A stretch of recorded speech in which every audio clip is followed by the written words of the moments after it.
ยินดีต้อนรับทุกคนเข้าสู่วอล์กการย้ายประเทศมาที่ประเทศญี่ปุ่นวอล์กที่ 4ของเรานะคะ ตอนนี้ก็เป็นช่วงปลายฤดูใบไม้ผลิแล้วค่ะ ดอกซากุระก็เริ่มร่วงโรย แต่ว่าก็ยังมีดอกไม้อื่นๆที่คอยเบ่งบาน นี่ก็เป็นสวนสาธารณะใกล้ๆกับบ้านของเรานะคะ ทุกคนก็ออกมาชมดอกซากุระ ออกมาปิกนิก หรือว่าออกมาเดินเล่นกันค่ะ และวันนี้เองเราก็มีแผนที่จะไปซื้อเครื่องใช้ภายในครัวเรือนค่ะ เราตั้งใจว่าจะไปซื้อหม้อทำอาหารที่ร้านนี้เลยค่ะ ชื่อว่าร้านเลอคูเซตในร้านก็จะมีหม้อสีสันมากมายหลากหลายขนาด และรูปทรงให้เราเลือกค่ะรวมไปถึงจานชามและแก้วด้วยค่ะ สินค้าแบรนด์นี้ค่อนข้างจะดีไซน์ออกมาหน้าตาน่ารักสวยงาม ในรูปแบบที่ผู้หญิงน่าจะชอบนะคะ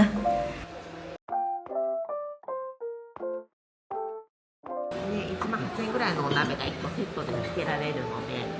うちは多分เราก็ตัดสินใจไม่ได้สักทีว่าจะเลือกสีขาวหรือสีชมพูดีค่ะ เพราะสีขาวเองก็สวย แต่เราก็กลัวว่าน้องจะดูดสีเช่นกัน สุดท้ายก็เลยเลือกสีชมพูมาค่ะ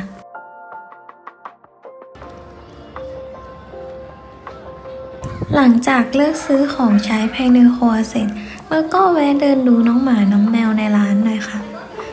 น้องๆน่ารักกันมากเลย เราก็อยากเลี้ยงนะคะ แต่ภายในที่ประเทศญี่ปุ่นนั้นเนื้อที่บ้านของเราค่อนข้างเล็กและห้ามเลี้ยงสัตว์ค่ะ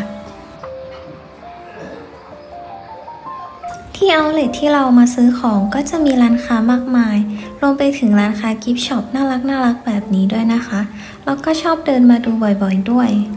ถึงแม้ว่าดอกซากุระจะร่วงโรยไปแล้วก็ยังมีดอกไม้ชนิดอื่นๆมากมาย ที่กำลังเบ่งบานและสวยงามมากเลยค่ะ และนี่ก็เป็นร้านดอกไม้ที่เราแวะมาดูในวันนี้นะคะ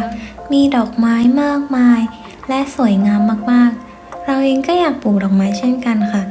แต่บ้านเราเองก็มีพื้นที่น้อยค่ะ มีเพียงแค่ระเบียงบ้านเท่านั้นที่จะสามารถปลูกดอกไม้ได้ แต่ก็ต้องใช้ส่วนนั้นในการตักผ้าอยู่ดีค่ะ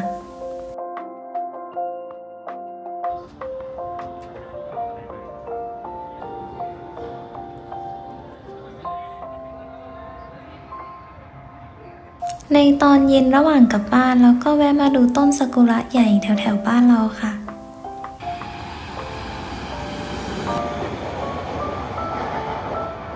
ตอนที่กลับมาถึงบ้านเราก็ตื่นเต้นและรีบอันบ็อกซ์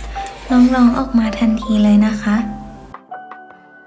สุดท้ายแล้วเราก็เลือกหม้อใบสีชมพูใบนี้มาค่ะ ตอนแรกเราเลือกสีขาวแล้วแต่กลัวว่าน้องจะดูดสีก็เลยเปลี่ยนมาเป็นสีชมพูแทน และนี่ก็เป็นกล่องหม้อใบเล็กนะคะ ซึ่งเราได้แถมมาจากหม้อใบใหญ่สีชมพูที่เราซื้อค่ะ เป็นใบเล็กขนาด 16 นิ้ว ซึ่งหน้าตาก็น่ารักมากเลย เราชอบมากๆ ของอีกชิ้นที่เราซื้อมาก็คือสตีมเมอร์ค่ะ หรือซึงเอาไว้นึ่งอาหารนั่นเอง และนี่ก็เป็นของ 3 ชิ้นที่เราจ่ายไปราวๆ 40,000 เยนค่ะ ข้าวเย็นวันนี้เราตั้งใจไว้ว่าเราจะทำแกงกะหรี่เนื้อค่ะ เพื่อที่จะทดสอบว่าน้องหม้อสีชมพูใหม่ของเรานั้นจะดูดสีหรือเปล่า เพราะว่าแกงกะหรี่ญี่ปุ่นขึ้นชื่อเรื่องสีเปื้อนง่ายมากเลยนะคะ ไม่ว่าจะเปื้อนใส่เสื้อหรือว่าใส่จานนั้นสีก็จะคงทนอยู่ที่วัสดุนั้นค่อนข้างนานมากเลยค่ะ ในส่วนพาร์ทการทำอาหารแกงกะหรี่ในวันนี้เราก็จะทำเป็น Silent Walk นะคะ ในกรณีที่เพื่อนๆอยากจะชมแบบเงียบๆอย่างผ่อนคลาย หวังว่าเพื่อนๆจะชอบคลิปนี้นะคะ